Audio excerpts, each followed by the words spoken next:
My name is Isabel Graham, and I've got a small hotel called Odyssey Inn in South Uist. I also do the cooking in Odyssey Inn.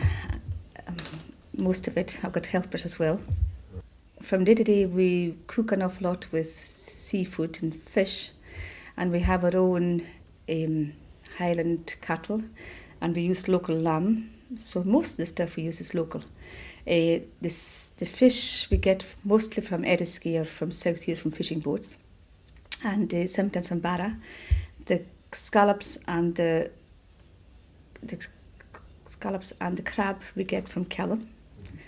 And plus there's a local fisherman just down the road from here. He delivers crab. He goes out to the weekend and I get crab and lobster and stuff from him as well. And sometimes I go myself and get cockles on the Ford. So we use cockles as well. So all the seafood we use is local seafood. It's so easy to get. Well, I find it easy to get. I mean, it's hard work once you get it, but I like when I get a phone call like tonight saying that they've got a box of mixed fish in Lochboystel or Neriskey or in Callan, and would I take it? And I get it first thing in the morning, and you never know what you're going to get. A lot of maybe 7, 8, 9, 10 different species of different fish in it.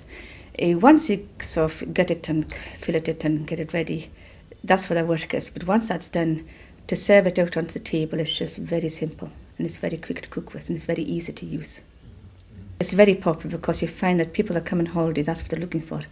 They want local produce, local fish, local shellfish, anything that's local, they love it.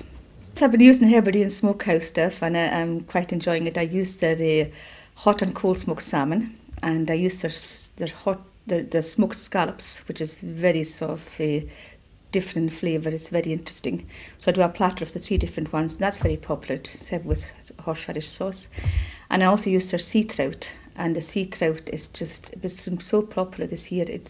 And all I do is it comes filleted, ready for putting on the tray, and it just plain grilled with butter, and that's it. Don't do anything else to it, and serve with fresh local vegetables, and it's absolutely gorgeous.